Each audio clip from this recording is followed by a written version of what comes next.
Olá,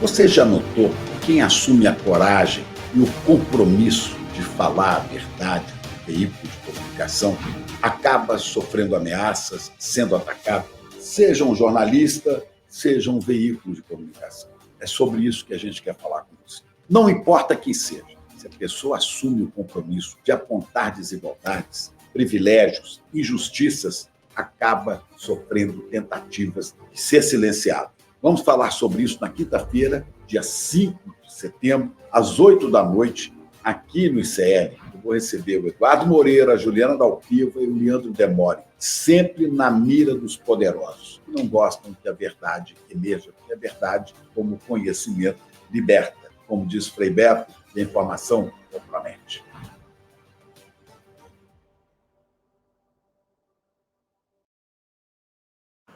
Muito bem, pessoal, estamos começando o nosso Desperta de hoje. Hoje é terça-feira, 3 de setembro de 2024, 7 e... O que é, Gabriel? 2 da manhã, né? Talvez. 7 e 2 da manhã. Muito bom dia, muito obrigado para todo mundo que nos acompanha. Estamos ao vivo, 7 e 2, horário de Brasília. Claro, se você acompanha este programa em outros lugares do mundo, muito bom dia, boa tarde, boa noite, boa madrugada. Muito obrigado pela companhia de todo mundo. Já temos aí muitas pessoas no nosso chat. Aliás, ontem batemos uma audiência espetacular, 24 mil, como se diz hoje em dia, aparelhos conectados somente na internet, uma audiência muito boa. Muito obrigado para todo mundo que chegou por aí ontem. Se você não conhecia o programa, eu espero que você fique com a gente. Estamos ao vivo todos os dias, das 7 às 8 horas da manhã, de segunda a sexta, horário de Brasília. Este é o Desperta ICL, a gente aqui traz as principais notícias do Brasil e do mundo, dando texto e contexto também, claro, porque se você quiser só ler notícias, você pode contratar aí a sua assistente virtual, né, comprar o aparelhinho e pedir para ler a notícia. Não é só isso, claro, que a gente faz aqui, a gente tenta explicar o contexto e o que acontece ao redor das notícias publicadas pela imprensa, muitas vezes fazendo inclusive análise crítica da própria imprensa, coisa que muitos jornalistas não gostam, mas a gente não tá nem aí, né, Gabriel? Estamos aqui para fazer amigos, Gabriel? Não, né? Isso aqui é o teleamizade, por acaso, Gabriel? Não. Isso aqui é quê? Isso aqui é Tinder, por acaso, Gabriel? Não é, né? Já usou Tinder, Gabriel? Nunca usou? Nunca. Não precisa, né? Cara bonito. Um cara bonito como você, pra quê? Tinder, né? Muito bem. Muito obrigado para todo mundo que está nos nossos canais do YouTube. Estamos ao vivo no ICL, no Eduardo Moreira e no Leandro Demore. Então, se você quiser assistir a este programa, qualquer um desses três canais vai servi-los e servi-las muito bem. Se você está chegando por agora e nunca assinou os nossos canais no YouTube, assine, ative o sininho, aquela coisa toda para ser avisado ou avisada todos os dias quando nós estivermos online. De todo modo, para a galera que chegou ontem, que não conhecia o ICL, né? Tivemos muitas pessoas ontem, aliás, o ICL Notícias primeira edição, que rodou ontem depois do Desperta, estava com uma audiência também absurda, quase 40 mil aparelhos conectados, é a maior audiência noticiosa da internet do Brasil no horário e uma das maiores do mundo, aliás. A gente está aí andando, então você pode, se você chegou agora, senta, fica tranquilo, assina o canal, ativa o sininho, você pode dar os seus likes nos vídeos para lá e para cá, mas também, por favor, quem puder, compartilhe este programa. Você pode clicar aí no botão compartilhar e publicar nas suas redes sociais, mandar nos seus grupos de Zap, nos seus grupos de Telegram, nos seus grupos de conversa, lá no seu grupo de conversa dos colegas, ex-colegas do colégio, né? Aquela coisa gostosa, né, Gabriel? Todo mundo que você achava que era legal, metade você vê que não presta, na verdade, né? Possivelmente as pessoas acham isso de você também, né? Porque a vida é complexa, né, Gabriel? Muita gente acha que você também não é um cara legal e tudo bem, faz parte, você não vai perder seu sono por causa disso, né, Gabriel? O Gabriel só perdeu o sono porque, na verdade, foi dormir tarde hoje, tá? Que não consegue nem falar, criatura. Muito bem, estamos ao vivo também em outras redes sociais por aí, na Twitch, no Instagram, e no Instagram e no Facebook também, claro. Por enquanto no Twitter não. Aliás, o Twitter já além de ter ido de arrasta para cima no Brasil, todo mundo está se desintoxicando, né? Todo mundo fugindo agora, já está baixando a adrenalina do relacionamento tóxico, né? As pessoas já estão entendendo que a vida de ninguém não muda absolutamente nada se você não usar o Twitter. Na verdade, ela melhora, né? A sua vida fica melhor, você tem mais tempo, você não fica brigando com as pessoas, não fica tretando, não fica respondendo pessoas idiotas, né? Então, a minha vida, na verdade, melhorou depois que o Twitter foi bloqueado no Brasil. Não que eu deseje que ele continue bloqueado, na verdade, seria muito bom que essa questão se resolvesse o mais rápido possível. No entanto, não irá. Quem viu o programa de ontem aqui, nós demos, aliás, quem não assistiu, hoje a gente não vai falar muito de Elon Musk, Twitter também, mas ontem, para quem não assistiu, recupere aí nos nossos canais do YouTube, porque a gente deu aqui um grande panorama do que está acontecendo no Brasil neste momento. Nós estamos sob ataque de um grupo de gringos e de brasileiros também. O Brasil está na mira neste momento. É um momento histórico importantíssimo para o Brasil. E quem está lendo essa história do Elon Musk aí, só primeiro que não é só ele, né? Primeiro que não é só ele. O Elon Musk, aliás, um mês atrás, mais ou menos, né? A lista de pessoas que ajudaram ele a comprar o Twitter, ela foi divulgada por conta de um processo judicial nos Estados Unidos. Até pouco tempo atrás era uma lista secreta. Então saibam que o Elon Musk se movimenta com a parceria de quase 100 pessoas aí, a imensa maioria deles bilionários, que vai de magnatas do Vale do Silício a príncipes da dinastia do reino da Arábia Saudita. Então há vários interesses econômicos aí rodando em torno do Elon Musk. Ele não é... Aliás, gente, para de falar que Elon Musk é burro, é maluco. Então, se é maluco, possivelmente seja, né? Mas eu vejo muita gente caindo, né? Ah, que burro, ele fez tal coisa, não sei o quê. Gente, ninguém fica bilionário sendo burro, tá? Pode ser idiota, mal intencionado, falar um monte de groselha, defender pautas absolutamente indefensáveis, pelo menos do meu ponto de vista. Agora, burro esse cara não é, e sozinho ele não está agindo. O Elon Musk saiu da toca, convocou pessoas para o 7 de setembro, falou que a Kamala Harris, se ganhar a eleição nos Estados Unidos, vai transformar os Estados Unidos em um país comunista. É um operador político com vista aos seus negócios. Ontem a gente deu um panorama geral aqui de toda a treta, colocando, né, a conversa numa outra linha que não seja em cima da bobajada da liberdade de expressão, que é a farinha que o Elon Musk fica vendendo por aí no mundo todo, né? Aliás, na Europa também, né? Aquela história que ele usa muito aqui, ele e os seus tecladinhos de aluguel, né? Elon Musk, como é que é no Brasil? Brasil manda solicitações secretas para o Twitter. Ele está usando a mesma palavra na Europa, né? Solicitações secretas. Olha, Gabriel, quando eu sou intimado, muitas vezes, nos processos que eu preciso responder, elas também são secretas, né? O que o Elon Musk quer dizer com secretas? Porque que elas não estão publicadas no Twitter, né? As intimações que eu recebo, eventualmente, para responder a processos, o que acontece com alguma frequência, também são secretas. Veja o jogo de palavra deste vagabundo chamado Elon Musk, né? Usando a mesma coisa na Europa, está sob investigação pela comunidade europeia, pode, inclusive, esse ano ainda ser condenado por coisas muito próximas do que ele vem fazendo no Brasil. A primeira condenação de largada pode ser uma multa de 6% do faturamento do Twitter na União Europeia. No limite, o Twitter, inclusive, pode ser bloqueado na União Europeia. Essa discussão está rodando pelo mundo todo. Ontem fizemos esse grande panorama, então quem quiser, recupere o Desperta de ontem, está aí nos nossos canais. Olha só, tá chegando o dia, na quinta-feira, né, Gabrielzinho? Quinta-feira, às 8 horas da noite, teremos mais um super evento online, ao vivo, exclusivo, grátis, para o mundo todo, aqui no ICL, o evento, o preço da independência. Quanto custa em termos anímicos, né? Bonita palavra, né?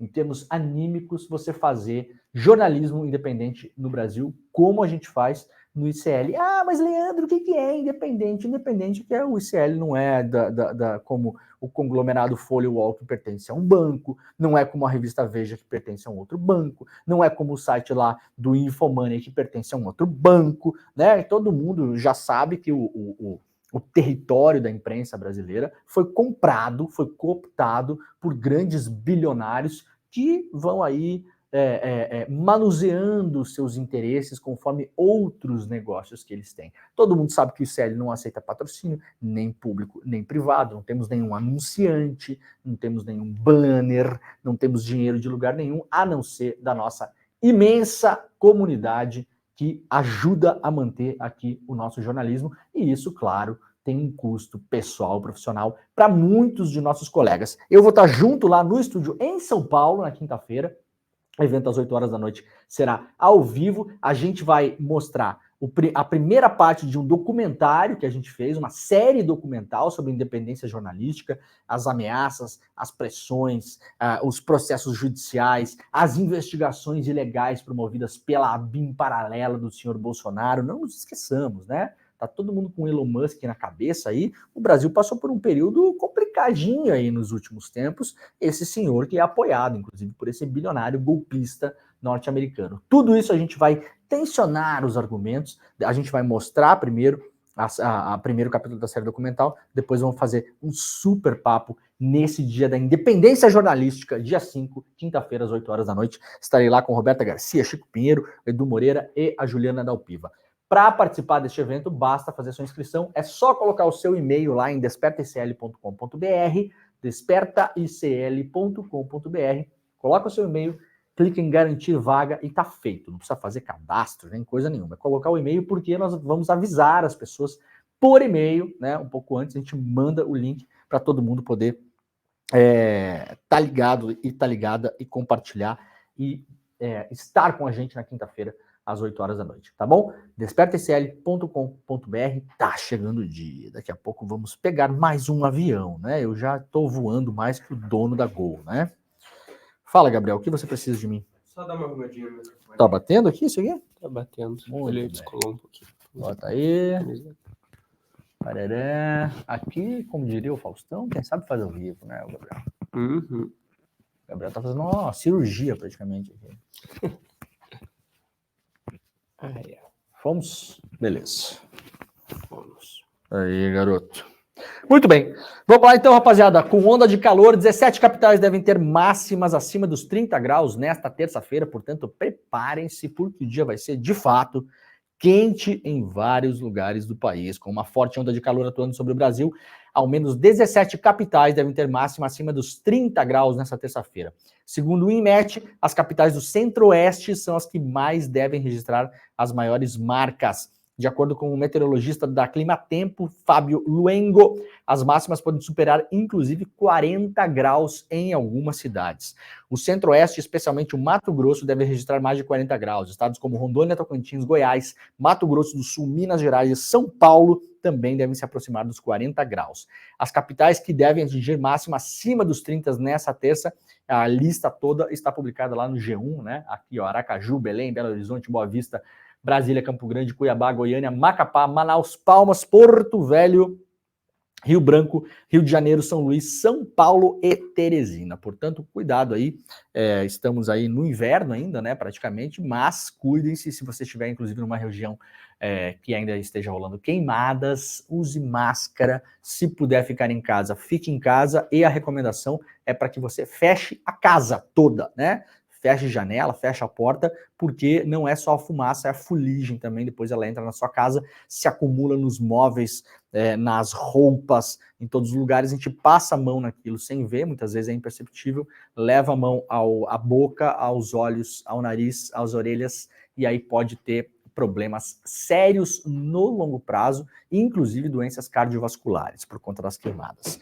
Então, cuidem-se, por favor, e observem a previsão do tempo da sua cidade. Bom, a inflação deve subir com a conta de luz subindo também, né? Porque a conta de luz deve subir esse mês por causa da estiagem. As nossas hidrelétricas estão com seus reservatórios baixos, devemos ter que ligar aí, já ligamos, inclusive no Brasil, algumas termoelétricas, cuja geração de energia é mais cara e o preço será repassado para o consumidor, claro, como sempre, né?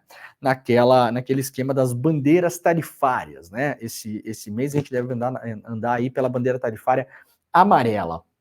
A Agência Nacional de Energia Elétrica surpreendeu na última sexta-feira ao anunciar o acionamento da bandeira vermelha, patamar 2. Surpreendeu por quê, Jornal Globo? Vocês estão em Nárnia, o país está pegando fogo, não chove faz uns 4 meses onde tem que chover. Surpreendeu quem? A pessoa acordou e ficou surpresa, né? Aquele filme Adeus Lenin, né? A pessoa entra em coma, a União Soviética cai, a pessoa acorda e aí os amigos e parentes ficam tentando convencê-la de que a União Soviética não caiu, né? Surpreendeu. Com o anúncio, economistas ouvidos pelo Globo esperam uma alta da conta de luz que pode variar entre 10% e 13% desse mês. O percentual depende, entre outros fatores, da utilização média de cada consumidor. Portanto, preparem-se porque vai ter um aumentinho aí na conta de luz esse mês, né?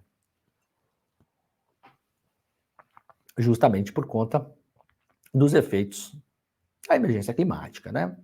Vamos lá para a Folha de São Paulo. O TSE libera consulta online em sessão de votação. A partir dessa terça-feira, o eleitor pode consultar a sessão de votação por meio do aplicativo e-Título ou na internet, já com a atualização dos dados referentes às eleições desse ano. Quem tiver solicitado transferência temporária de sessão, por exemplo, pode conferir online a informação com um novo endereço de votação. Para fazer a consulta, é necessário entrar na página oficial do TSE. Lembrando que tem muita página dando golpe por aí, então tenha certeza de que você está na página oficial do TSE, ou o mais indicado talvez seja você baixar o aplicativo, né, o e-Título, e-Título, que é o aplicativo oficial do tribunal. Lá você pode consultar, isso é muito útil para as pessoas que mudaram de cidade ou mudaram de bairro, né, mudaram de endereço, e aí você muda a sua sessão eleitoral, então vai estar lá o colégio, enfim, o lugar lá onde você vota, tudo bonitinho para poder chegar no dia da eleição, saber exatamente para onde ir. Não esqueçam, porque muita gente vai votar e se muda na cidade, né, às vezes se muda e esquece que se mudou, chega lá para votar, não tá o nome na sessão eleitoral, né, e aí se é bolsominion, Gabriel, faz o quê? Posta vídeo falando, estão fraudando as eleições. Não é isso, não é isso, né? É porque você não foi atrás da informação, porque passou o dia vendo porcaria no Zap, tá? Se acalma, meu senhor. O tio Bolsonaro que todo mundo tem, né? ICLNoticias.com.br, Senado vota projeto que pode liberar cigarro eletrônico nessa terça-feira. O projeto de lei de regulamentação dos cigarros eletrônicos, assim chamados vapes, deve ser votado nessa terça-feira pela Comissão de Assuntos Econômicos do Senado. O projeto é de autoria da senadora Soraya Tronic e será relatado pelo senador Eduardo Gomes. Inicialmente, o projeto deveria ter sido votado há 2 semanas, mas a pressão de grupos contrários à regulamentação dos vapes fez o senador Vanderlan Cardoso, presidente da comissão, adiar a votação. Grupos evangélicos têm cobrado Vanderlan, que é candidato à prefeitura de Goiânia, a não pautar o tema. Discussões têm surgido em volta desse tema, no qual alguns grupos argumentam sobre os malefícios para a saúde que o vape traz, enquanto outros apontam que o melhor seria regulamentar, já que o consumo dos cigarros eletrônicos já existe. Essa semana, os parlamentares comparecerão presencialmente ao Senado para votações em vista de um esforço concentrado aí pré-eleições. Por conta das eleições municipais, claro, as votações têm acontecido de maneira remota para agilizar o processo. Nesse caso, não será de maneira remota. A ver como vai essa votação, né? Eu, a priori, tô bom hoje de português, né, Gabriel? O Gabriel tá dormindo, eu acho. Tá acordado, Gabriel? Se você estiver precisando de ajuda, pisque 3 vezes, tá? Não, por enquanto não piscou. Eu, a princípio, sinceramente, sou a favor de liberar tudo. Tudo. Porque você... Eu nem sabia, vejam a minha ingenuidade, eu nem sabia que vape era proibido no Brasil. As pessoas ficam fumaceirando esse negócio para tudo que é lugar, né? Proibido como? Que é um negócio engraçado, né? Proibido porque a pessoa tá em todos os lugares, tem gente fumetando vape, né? Então, regulamenta, proíbe publicidade, bota um imposto altíssimo em cima, pega uma parte dessa grana e joga no SUS, porque a gente vai ter que tratar essa galera que fica fumando esse troço, é óbvio. Já está aí comprovadamente, né, cientificamente comprovado que esses vapes fazem, assim, infinitamente mais mal do que o cigarro, né? Destruição completa, aniquilação de vias respiratórias, né? O Gabriel tá falando do vape, porque não para de tossir, né, Gabriel? Então, vamos ver como é que anda esse negócio, mas eu, a princípio, sou do time aí Siddhartha Ribeiro, né, que é um grande pesquisador brasileiro que fala que não dá para proibir nada, você tem que liberar, e cada substância, conforme, né, a sua especificação, determinação, ela vai ter que ser vendida de um jeito, vai ter que ser encarada de uma maneira, enfim, vai ter que ser comercializada em determinados lugares. Você organiza, tributa, limita, né, proíbe publicidade, e aí você minimamente consegue controlar, inclusive para a saúde pública brasileira, para controlar quanto é vendido ao ano. Hoje a gente não sabe quantos vapes são vendidos no ano no Brasil, por exemplo, né? Não sabe, porque é ilegal, então as pessoas compram em qualquer lugar e ninguém tem controle sobre isso, né? Então até para fazer políticas públicas em relação a esse tipo de coisa, você precisa ter uma regulação e uma regulamentação. Mas isso, claro, é só minha opinião, né? Não sei como é que tá andando as discussões por aí. Se você tiver uma opinião divergente ou convergente, pode, inclusive, comentar no nosso chat, né? Rondônia, intensificações de vigilância à febre Oropulche. A Secretaria de Saúde de Rondônia divulgou nesta segunda-feira uma nota orientando núcleos hospitalares de epidemiologia do estado sobre o fluxo e os cuidados necessários ao encaminhamento de amostras para diagnóstico laboratorial dos casos suspeitos de dengue, chikungunya, zika, oropulche e maiaro. Várias doenças aparecendo novas aí, né? Nem tão novas assim, mas ficando mais populares. A intensificação se dá após a confirmação de 2 mortes por oropulche na Bahia, as primeiras na literatura científica mundial pela doença. As 2 vítimas são mulheres com menos de 30 anos e sem comorbidades. Essa doença, né, a febre oropulche, produz um quadro semelhante ao da dengue e da chikungunya, destacou a secretaria, ao avaliar como fundamental a adoção de uma postura de maior atenção a pessoas que apresentam sinais e sintomas sugestivos dessa virose, evitando o agravamento da doença. Então, portanto, fique de olho, né? Também é passado por mosquito esse negócio, Gabriel, tu sabe? Os sintomas da febre oropulche têm início súbito, incluem febre, dor de cabeça, artralgia e mialgia, dor nas articulações e nos músculos, calafrios, além de eventuais náuseas e vômitos persistentes de 5 a 7 dias. O período de incubação da doença é de aproximadamente 4 a 8 dias também. E é o mesmo mosquitinho, o Aedes aegypti? Não, é o Culicoides paraensis. Culicoides paraensis. Nossa, temos mais um inimigo. Eu me lembro aquelas propagandas, né? Um mosquito não pode derrotar uma nação. Que beleza, né, Gabriel? Vamos juntos derrotar o mosquito. Parece que a gente está em guerra contra um mosquito, né? Um mosquito. Você sai de casa e tem um mosquito gigante do tamanho de um helicóptero querendo picar toda a sua família, né? Então, bom, os cuidados, aqueles que você sabe, não deixar água parada, se liga nessa parada toda. Se tiver em lugares que tem muito mosquito, passar o repelente na medida do possível, né? Tomar cuidado, e se apresentar sintomas, procure orientação médica o mais rápido possível. Queimadas persistem na Amazônia. Cidades do Pará superam 1000 focos. O que eu falei semana passada aqui, né? Parou de queimar São Paulo, sumiu o assunto. Não interessa. É um negócio impressionante, né, cara? Começou queimada em São Paulo, assunto nacional, todo mundo fala. Parou, né? Nada, sei lá, qualquer problema. Parar, onde ia parar, nem sei, não interessa, né? É impressionante que como a imprensa brasileira ela é super sudestina, na verdade, né? Um levantamento do INPE aponta a persistência das queimadas em diversos biomas do país a partir de dados coletados de 25 a 31 de agosto. A Amazônia, a situação é considerada grave em 37 municípios que tiveram mais de 100 focos em uma semana. A cidade de São Félix do Xingu registrou 1.443 focos. Em Altamira foram identificados 1.102 focos de incêndio. As cidades lideram os focos de incêndio no país. O governo do Pará decretou na última terça-feira estado de emergência em função dos focos de queimadas no estado. Com a medida, fica proibido o uso de fogo para limpeza e manejo de áreas em todo o território nacional. Situação crítica também no Pantanal já há muito tempo, e o Cerrado segue queimando pelo Brasil. Aqui tem em São Paulo, né? São Paulo deu uma acalmada, né? Alguns registros ainda com menor intensidade. Na região metropolitana de São Paulo, em Osasco, foi registrada a ocorrência de incêndio em uma comunidade que atingiu ao menos 20 barracos, sem registro, por enquanto, de vítimas.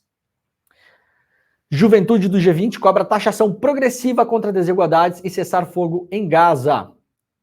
Diante dos enormes desafios globais, a juventude dos países do G20 se reuniu no Rio de Janeiro para a cúpula Y20, o grupo oficial de engajamento da juventude do G20, entre os dias 12 e 16 de agosto.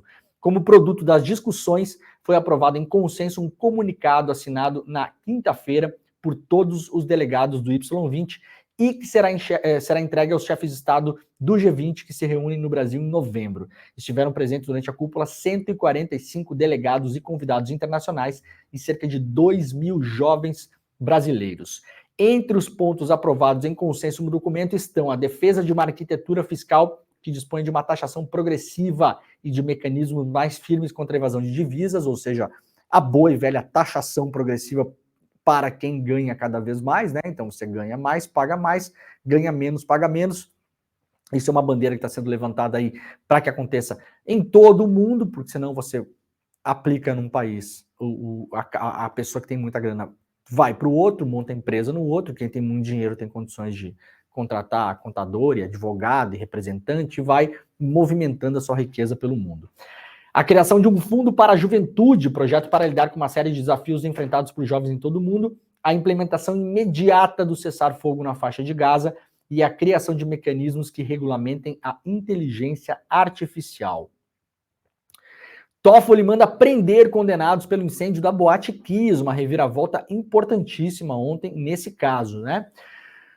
O ministro Dias Toffoli do STF determinou ontem a prisão de 4 condenados pelo incêndio na Boate Kiss ocorrido em 2013 em Santa Maria, no Rio Grande do Sul, que deixou, lamentavelmente, 242 mortos e mais de 600 feridos. Com a decisão, voltam a valer as condenações dos ex-sócios da Boate Kiss, Elisandro Calegaro Spor, 22 anos e 6 meses de prisão, Mauro Hoffman, 19 anos e 6 meses, além do vocalista da banda Gurizada Fandangueira, Marcelo de Jesus dos Santos, e do produtor musical Luciano Bonilha. Ambos foram condenados, no caso desses dois últimos, a 18 anos de prisão. A decisão de Toffoli foi tomada após a apresentação de recurso para anular as decisões da Justiça do Rio Grande do Sul e do Tribunal Superior de Justiça, né? Que suspenderam as condenações. Nas instâncias inferiores, as defesas dos acusados conseguiram anular as sentenças ao alegarem que as condenações pelo Tribunal do Júri foram repletas de nulidades. Entre as ilegalidades apontadas pelos advogados estão a realização de uma reunião reservada entre o juiz e o conselho da sentença, sem a presença do Ministério Público e das defesas. E também alegam que houve nulidades no sorteio dos jurados que foram feitos fora do prazo legal. Ao analisar a questão, Toffoli disse que as ilegalidades deveriam ser contestadas durante o julgamento, estando também preclusa tal questão o seu reconhecimento pelo STJ e pelo TJ do Rio Grande do Sul, a implicar a anulação da sessão do júri, viola diretamente a soberania do júri, disse Toffoli, portanto, agora serão presos, possivelmente aí entre hoje e as próximas horas, né, com os mandatos, serão presos esses 4 réus condenados com as decisões anuladas por conta desses detalhes técnicos durante o julgamento. Uma grande polêmica em relação a isso no Rio Grande do Sul, né?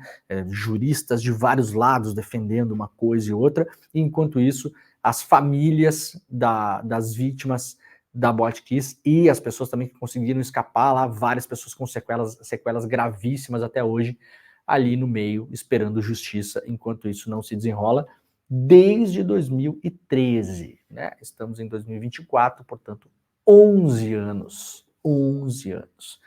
E aí uma decisão do STF, no ponto de vista do julgamento, super polêmica, que vai dar o que falar nos próximos tempos, a ver também como isso se desenrola. Número de mortos pela polícia sob Tarcísio tem 7ª alta consecutiva em São Paulo. As polícias civis e militares mataram 432 pessoas de janeiro a julho deste ano, segundo dados levantados pela Secretaria de Segurança Pública de São Paulo. Isso significa um aumento de 56% no número de pessoas assassinadas durante a gestão de Tarcísio de Freitas e do seu secretário de Segurança Pública, Guilherme Derrite. Só em julho, as mortes passaram de 56 para 59, comparação em 2004 e 2023. A maioria das histórias de mortes causadas por policiais contadas pela Ponte, que é o nosso site parceiro que publica com a gente aqui no ICL Notícias, foram de vítimas da Operação Verão, que ocorreu no último trimestre deste ano na Baixada Santista. Todos os índices de mortes estão publicados lá no iclnoticias.com.br, matéria levantada, apurada pelo pessoal do site da revista Ponte, né? ponte.org. Big Techs tem retrocesso em ferramentas para monitorar redes na eleição.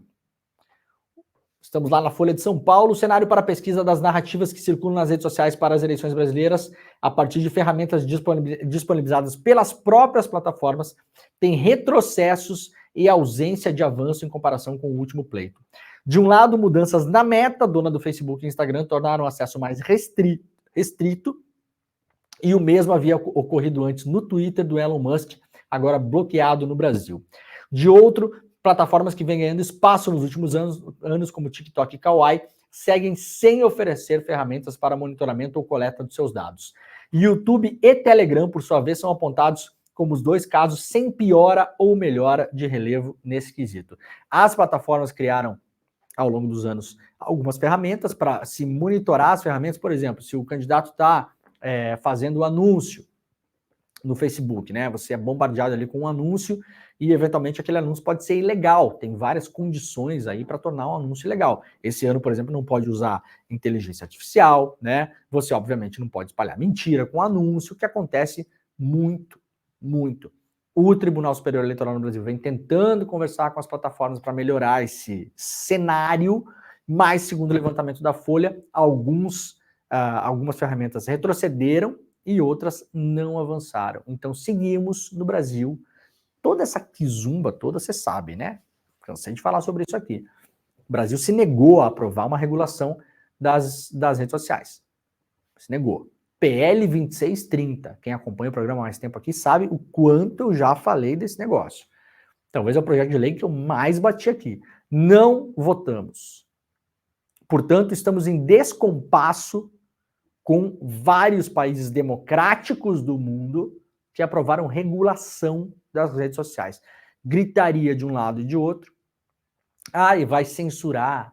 É censura. Aliás, quero dizer uma coisa. Se tivesse aprovado o PL 2630 no Brasil, toda essa polêmica do Elon Musk, ela seria muito mais blindada, inclusive seria muito mais difícil tirar o Twitter do ar, seria mais difícil tirar contas do ar, se nós tivéssemos aprovado o PL 2630, porque ele previa várias etapas para tirar uma conta do ar. O usuário deveria ser avisado, teria um tempo para recorrer, teria que saber o motivo pelo qual está sendo tirado do ar. Hoje no Brasil, como a gente não tem regulação, é uma várzea.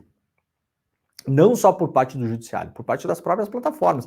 As próprias plataformas são as que mais tiram perfis e conteúdos do ar. Não é a justiça no Brasil, são as plataformas. Na eleição passada, por exemplo, o meu canal do YouTube caiu 2 vezes. Qual o motivo, Gabriel? Não sei até hoje. Não sei, não é informado. Você infringiu as regras, os termos de uso, não sei o quê, e vem um negócio genérico. Uma coisa genérica. Você não sabe exatamente o que aconteceu ali. Inclusive entre o primeiro e o segundo turno. Fiquei sem poder trabalhar no YouTube na eleição passada. Sabiam disso? Sabia. Pois é, estão sabendo. Quem derrubou? Foi o Xandão? Não, foi o YouTube. O senhor YouTube. O senhor Google que derrubou. Quem é o senhor Google? Não sei. Para quem eu posso recorrer? Para ninguém.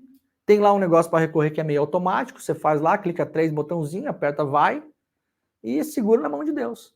E aí vem a resposta, claramente uma resposta automática, porque vem em segundos, analisamos a sua contestação e chegamos à conclusão que não tem. Vai ficar fora do ar mesmo e pronto. Se a gente tivesse aprovado o PL 2630, essas derrubadas de contas e conteúdos não poderia ser feito dessa maneira. Você teria que ser avisado com antecedência, teria que saber o motivo exato. Fez lá um programa de 3 horas. Qual a frase, o que aconteceu ali no meio, né? Qual o motivo exato da derrubada? Teria prazo para contestação, uma série de coisas. A própria plataforma teria prazos diferentes para contestação perante aos tribunais. Tudo isso previsto no PL 2630, erroneamente chamado de PL das fake news, histericamente atacado por esquerda e direita nesse país, inclusive veículos de comunicação, inclusive progressistas, financiados pelo Google, por exemplo. Vários deles. né? Não vou retomar essa polêmica aqui, porque a gente não tem nada a ganhar com isso. Já falei sobre isso muitas vezes no ano passado. Muitas. Estão felizes com o que está acontecendo no Brasil agora? Tá bom para tu? Valeu a pena pegar o dinheirinho lá? Pode ser que tenha valido, né? Sei lá. Cada um tem os seus valores e o seu preço, né? Fez muito mal para a democracia brasileira. Quem aprovou lei nos últimos anos, que era muito próxima ao PL 2630, e tá falando alguém aqui que conhece o projeto de lei, tá? Modéstia à parte. Eu li assim, teve 50 mil versões, acompanhei, falei com gente, falei com o relator. Assim, é um tema que de fato eu domino. Tinha um novo tipo penal. E vai penalizar crime de opinião, bobagem. Quem falava isso era desinformado, mentiroso. Desinformado ou mentiroso, né? Mentiroso muitas vezes por interesse financeiro. Não ia punir crime de opinião nenhum. Tinha um novo tipo penal no PL 2630. Apenas um para punição. Que era você espalhar sabidamente, de maneira voluntária, em período eleitoral, fazer disparos em massa contra a lisura das eleições. Informações falsas, né? Único novo tipo penal. Único. E vejam a dificuldade de enquadrar alguém nisso, né? A pessoa teria que provar que a pessoa tinha ciência daquilo, que foi um disparo em massa, que foi proposital para ferir a lisura das eleições. Era o único tipo penal. O resto era todo um regramento, regra, organização. Assim, isso aqui a gente faz assim, isso aqui a gente faz assado. Aqui tem responsabilidade assim, aqui tem responsabilidade assado. Não passou. E nem vai. Eu tô torcendo para que não se debata, mas isso esse ano já foi, aliás, né? E aí estamos no meio da várzea. É isso. Lula fala sobre o bloqueio do Twitter no Brasil. Disse o Lula, mundo não é obrigado a aguentar vale tudo de Elon Musk. O presidente Lula afirmou na segunda-feira que a decisão do STF, que manteve a suspensão do Twitter no Brasil, é um sinal de que o mundo não é obrigado a aguentar o vale-tudo da extrema-direita e do empresário Elon Musk. A justiça brasileira pode ter dado um importante sinal, disse Lula, de que o mundo não é obrigado a aguentar o vale-tudo da extrema-direita de Musk só porque ele é rico, disse o Lula ao portal de internet da CNN Brasil. Segundo a publicação, Lula ainda disse ter ficado satisfeito com a decisão do STF e minimizou os prejuízos para o país, acrescentando que milhões de usuários estão procurando redes sociais alternativas. Essa foi a primeira manifestação do Lula depois da decisão do Alexandre de Moraes. Ele já havia dito antes que o Musk deveria respeitar a legislação brasileira. Tá correto, Lula, no conteúdo. Eu, sinceramente, acho que não deveria se meter nesse assunto. Esse assunto é lança-chamas de imagem pública, porque a maneira como está sendo comunicado é um inferno isso aí. O Elon Musk está convidando pessoas para o 7 de setembro, sabia? Tá lá. Ué, mas não é um cara, um empresário que não sei o quê, não, é um militante da extrema-direita internacional, gente. Olhando para os seus negócios. É isso que é esse cara. É isso, um cretino, trabalhando para desestabilizar a economia brasileira. Já falou, inclusive, publicamente, que não vai parar de criar caos e bagunça até o final do governo Lula.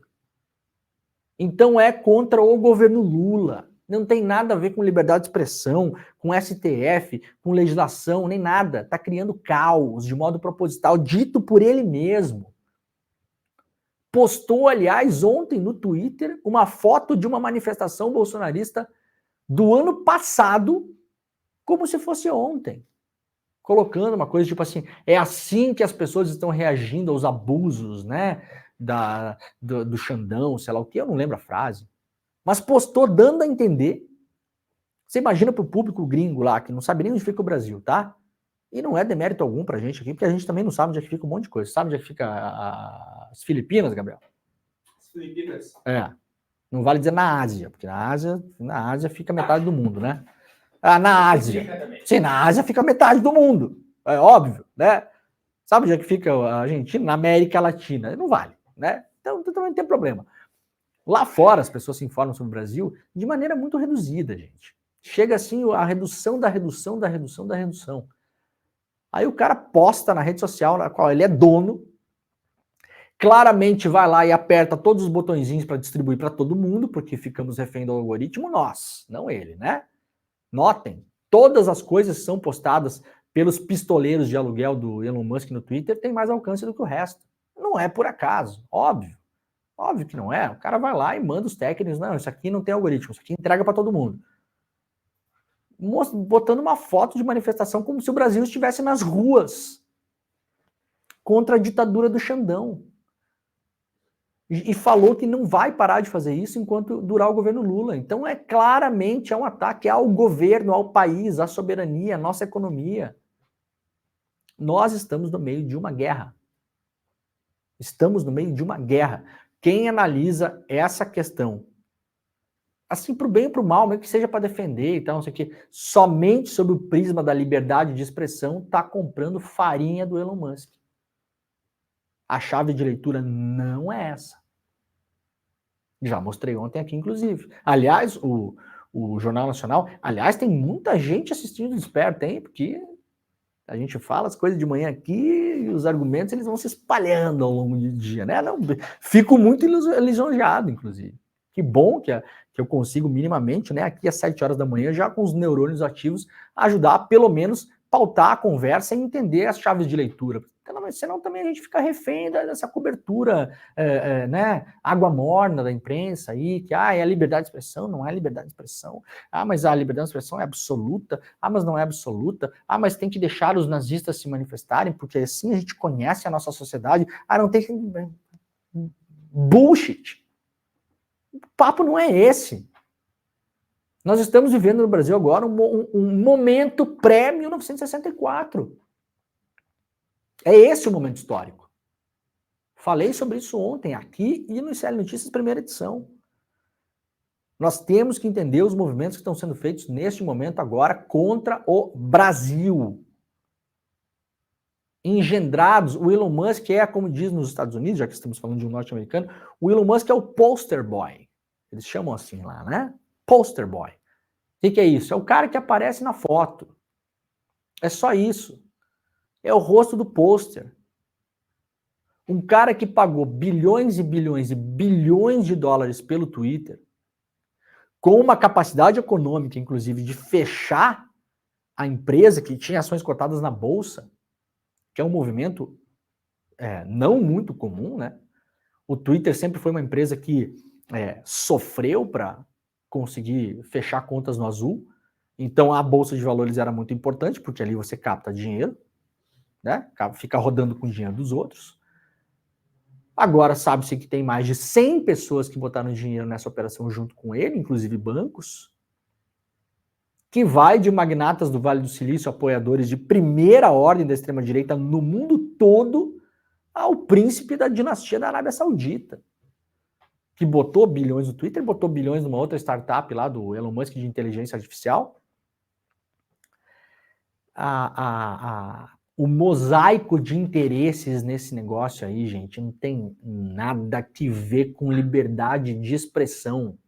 Sócio do Elon Musk no Twitter é o cara da Arábia Saudita, onde não há liberdade de expressão nenhuma.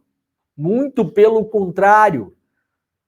As redes sociais da Arábia Saudita são usadas para descobrir, perseguir, prender pessoas. Né?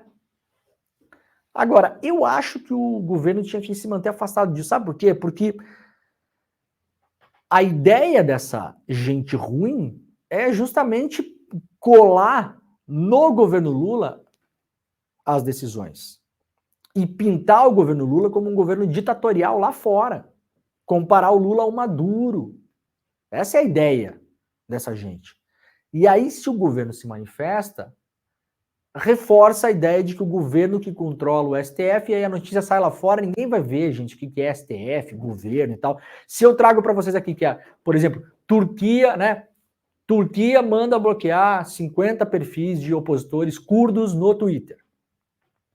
O que acontece, inclusive, aconteceu. E o Elon Musk bloqueou, sem reclamar. Porque tem interesses lá no país, porque quer montar uma fábrica da Tesla lá. A parça do Erdogan, né? Se a gente traz uma notícia assim para cá, que é comum o jeito de trazer, a gente não sabe Turquia. Quem é a Turquia? É uma prefeitura? É o governo federal da Turquia? É um tribunal de primeira instância? É a Suprema Corte? E a gente não vai atrás, porque você vai parar para pesquisar o que está acontecendo na Turquia. A gente tem mais o que fazer também, né? Tem que rodar a vida aí, né?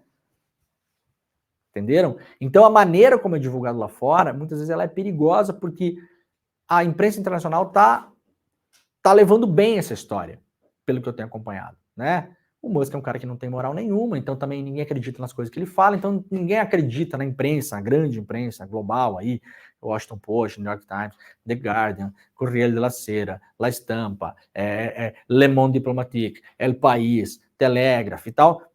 Ninguém compra a ideia que o Brasil é uma ditadura, porque quem está falando é o Elon Musk, e todo mundo sabe que é um picareta. Então a chave de leitura, pelo contrário, Elon Musk agora sendo enquadrado pela lei em vários países. Essa é a chave de leitura. Agora, quando o Lula fala, isso vira notícia.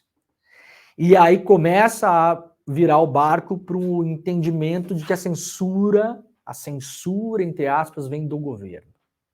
Né? Eu acho que não precisa. Mas tudo bem, o Lula achou que precisava.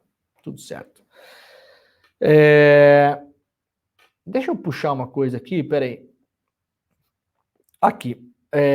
Pressão aumenta sobre Netanyahu por acordo para a libertação de reféns, né? O Netanyahu vem sofrendo uma forte pressão nos últimos tempos, com manifestações na rua para finalmente fazer a negociação, fazer um cessar-fogo, organizar isso em Gaza. E no meio dessas pressões, duas coisas importantes aconteceram. Primeiro, uma notícia publicada ontem pelo UOL. O Celso Amorim fez o Lula travar a compra de blindados de Israel e irrita exército. Dois trabalhos, irritar e desirritar. O impasse entre Celso Amorim, assessor especial da presidência, e o ministro da Defesa travou a compra de 36 blindados fabricados por Israel. O Exército investe em um programa de modernização de sua infantaria mecanizada desde 2017. A licitação internacional foi vencida pela empresa Elbit Systems de Israel, mas o chanceler convenceu o presidente Lula, o ex-chanceler, na verdade, Celso Amorim, a segurar o negócio por enquanto.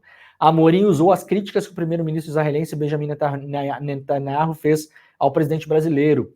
Lula foi declarada persona non grata pelo governo de Israel depois que igualou a situação dos palestinos durante a guerra contra o Hamas ao Holocausto. E aí o Amorim falou, não, então, como as relações estão estremecidas, dá uma segurada no negócio, o negócio não foi desfeito, o negócio só está no congelador. Até porque se tiver que gastar mais dinheiro com isso, em um momento em que o governo está tentando poupar de tudo que é lado, por causa do tal do déficit, não sei o quê, é melhor pegar o dinheiro dos blindados aí dos senhores do Exército, né? E botar mais uns Bolsa Família para quem quer comer, para quem tem fome, não é? Se é para priorizar, muitas vezes não dá para fazer isso com esses dinheiros, né? Porque o dinheiro já está carimbado para ir lá, mas se dá para segurar, segura.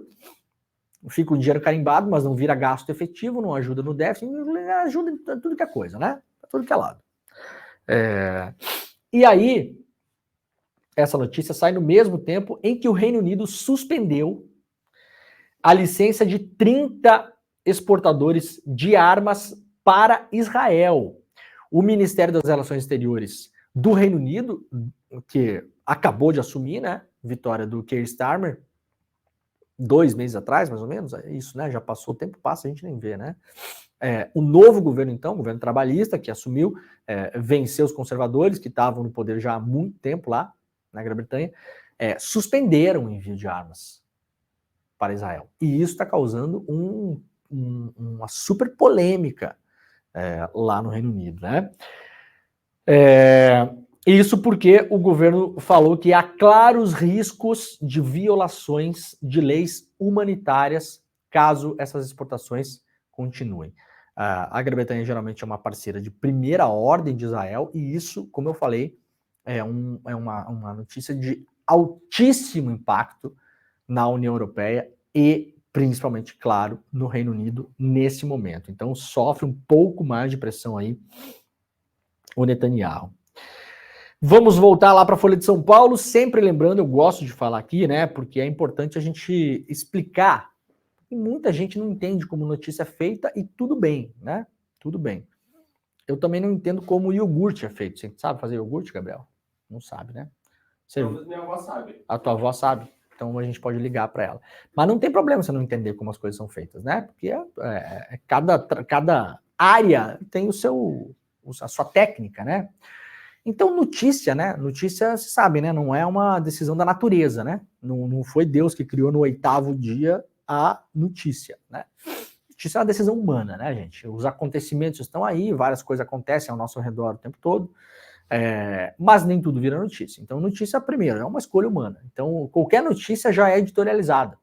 Agora, a Folha de São Paulo vem editorializando muito as suas notícias nos últimos tempos. Principalmente não, mas muito também em relação à Venezuela. Então, eu vou ler a manchete da Folha, mas em outros lugares não é assim que sai.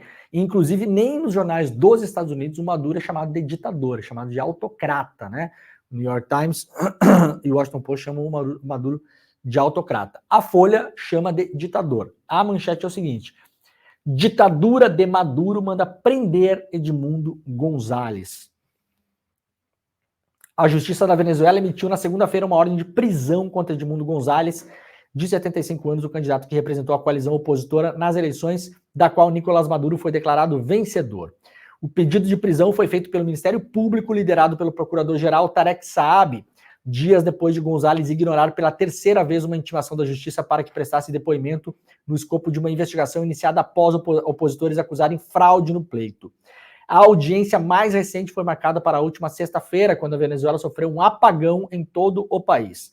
Gonzalez, que concorreu após a líder da coalizão, a opositora Maria Corina Machado, ser proibida de disputar a eleição, afirmou em outras ocasiões que o Ministério Público atua como um acusador político e que seria submetido a um processo sem garantias de independência ou o devido processo legal, caso comparecesse na audiência. Um porta-voz de Gonzalez, mencionado pela agência de notícias Reuters, disse que ele não havia sido notificado de qualquer mandato de prisão ainda. A notícia saiu, mas segundo o porta-voz do opositor do Maduro, ele não tinha sido formalmente notificado ainda. O Ministério Público, por outro lado, havia advertido que, em caso de nova ausência de Gonzalez, passaria a considerar risco de fuga e obstrução, o que justificaria o mandado. O órgão é alinhado ao chavismo, reporta aqui a Folha. O pedido de prisão foi assinado pelo promotor Luiz Ernesto Duenes e enviado ao juiz especial de primeira instância que atua em casos relacionados ao terrorismo. O Ministério Público daquele país divulgou em suas redes sociais uma cópia do documento. Gonzalez é acusado de desobediência das leis, falsificação de papéis públicos, conspiração, usurpação de funções e sabotagem. Em teoria, os crimes podem resultar uma pena máxima de até 30 anos de reclusão. Bom, relembrando rapidamente aqui, a Venezuela fez eleições, pouco tempo atrás, eleições que tinha uma série de pressupostos assinados pela Venezuela, não importa o que eu acho, nem o que você acha, nesse caso. A Venezuela fez um acordo em Barbados, sentou numa mesa com vários países, inclusive com o Brasil. Brasil, México, Estados Unidos, assinou lá um documento que tinha uma série de pressupostos em relação à sua própria eleição. Uma delas era ter observadores internacionais, um dos principais, a ONU fez observação internacional lá, um dos principais foi o Carter Center, que é um centro ligado ao ex-presidente norte-americano Jimmy Carter, que já havia feito observações eleitorais na Venezuela em tempos passados, já havia feito observações do sistema eleitoral venezuelano, inclusive elogiando o sistema eleitoral venezuelano. O modo de votação, as máquinas, o voto ali, tudo, né, o esquema de votação tinha sido elogiado pelo Carter Center. Carter Center recebido com pompas na Venezuela, por ministro e aquela coisa toda, divulgação nos canais oficiais do governo. O Carter Center falou que a eleição na Venezuela não foi limpa. E aí, vazou do país. Essa é a eleição agora. As tais das atas eleitorais não apareceram e não vão aparecer. E agora há um mandado de prisão contra o opositor do Maduro, que numa eleição limpa poderíamos saber se venceu ou se não venceu as eleições, né? A Venezuela, com todos os seus problemas, todas as suas questões, tem o bloqueio dos Estados Unidos, tem pressão internacional, tem empresa de petróleo privada louca para botar a mão ali, maior reserva de petróleo do mundo ainda não explorada, né? Não é a maior em exploração, mas é a maior em capacidade, né? Em tamanho. Já falei várias vezes aqui, se dependesse dos Estados Unidos, prendiam Maduro e colocavam um presidente da Shell como presidente do país. Não há dúvida nenhuma disso, todo esse contexto é importante. Mas, gente, é evidente o que acontece na Venezuela nesse momento. O país não é mais uma democracia, né? Vai mandar prender o cara agora. Acabou. E não parece ter saída para isso. Vários analistas internacionais diziam, inclusive, que a coisa só ia piorar na Venezuela. E o papel de países organizadores de uma possível saída para isso, entre eles o Brasil, agora fica cada vez menor. Agora vai ser trabalho de contenção de danos. Né? Trabalho de contenção de danos e observação. Olhar para o que acontece naquele país. Infelizmente, rumando aí para um caminho péssimo, né, a Venezuela. Bom, para encerrar aqui, uma notícia curiosa, né? Curiosa do ponto de vista negativo, óbvio, né? A agência de notícias da Venezuela usa âncoras criados por inteligência artificial para se proteger do regime. Um dos mais novos âncoras do noticiário da Venezuela apresenta as manchetes do dia sentado em um banco, vestido com uma camisa de flanela e calça jeans. Ele se chama El Pana, uma gíria venezuela para amigo, né? Mas ele não é real. El Pana e sua colega La Chama são gerados por meio de inteligência artificial, embora tenham aparência, som e movimentos realistas. Eles foram criados pela organização Conectas, como parte da iniciativa Operação Retweet. O nome faz referência à ação de compartilhamento de conteúdos no Twitter, né? Com sede na Colômbia, liderado pelo diretor Carlos Huertas, o projeto tem um intuito de publicar notícias de meios de comunicação independentes da Venezuela e, no processo, proteger os repórteres, do qual o regime ditatorial lançou uma repressão contra jornalistas e manifestantes. Centenas de jornalistas presos na Venezuela, milhares de pessoas presas na Venezuela. Isso não é normal, isso não é democracia. Eu sei que tem algumas pessoas que acompanham o programa aqui que discordam, não gostam que eu fale isso, mas tudo bem não gostar. Gostou, não gostou, gosta, não gosta, não posso fazer nada, tá? É o que eu penso, os fatos estão aí, a coisa está colocada, mas o bloqueio, mas os Estados Unidos, sim, tudo isso é um grande contexto, é um grande contexto. Mas a coisa está colocada como ela está colocada. Tá bom? Então tá, rapaziada, o programa está acabando, lembrando, hoje é terça-feira, portanto faltam 2 dias para o nosso super evento sobre independência jornalística, quinta-feira, 8 horas da noite, ao vivo, exclusivo, grátis, online, para o mundo inteiro. Estaremos no estúdio do ICL em São Paulo, exibindo o primeiro capítulo da nossa série documental sobre independência jornalística e as pressões todas do fazer jornalístico. Estarei lá com Roberta Garcia, com o Chico Pinheiro, com o Edu, com a Juliana Dalpiva. Se você quiser fazer a sua inscrição, despertacl.com.br. Coloca pra gente aí, ô Gabrielzinho, o nosso QR Code, aquela coisa toda. despertacl.com.br. É só colocar o seu e-mail, clicar em fazer inscrição e serão todos avisados por e-mail sobre o nosso evento de quinta-feira às 8 horas da noite, tá bom? O QR Code está na tela, o link é o despertacl.com.br, a gente se vê na quinta. Amanhã, 7 horas da manhã, o Desperta está de volta. Fiquem agora com o ICL Notícias, primeira edição. Um grande beijo, tchau. Só o conhecimento liberta, dizia José Martí, o cubano. Frei Beto completa e a informação compromete. Mas qual a independência de um jornalista ou de um veículo de comunicação para ser realmente independente e, com a sua informação, levar a compromissos das pessoas? Veículos e jornalistas que resolvem enfrentar os grandes interesses dos poderosos costumam pagar caro por isso.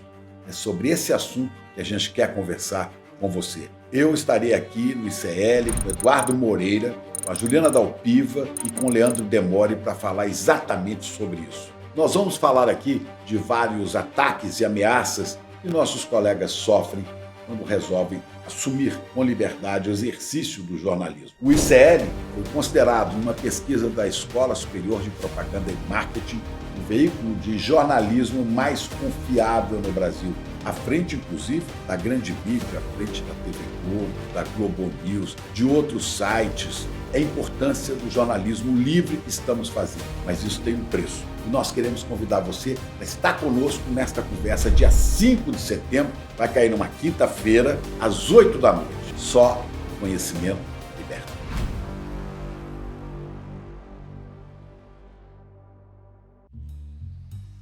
O que a morte de um estudante, de um adolescente em situação de vulnerabilidade nos diz sobre como acontecem os processos dentro das escolas de elite e, mais do que isso, na nossa sociedade?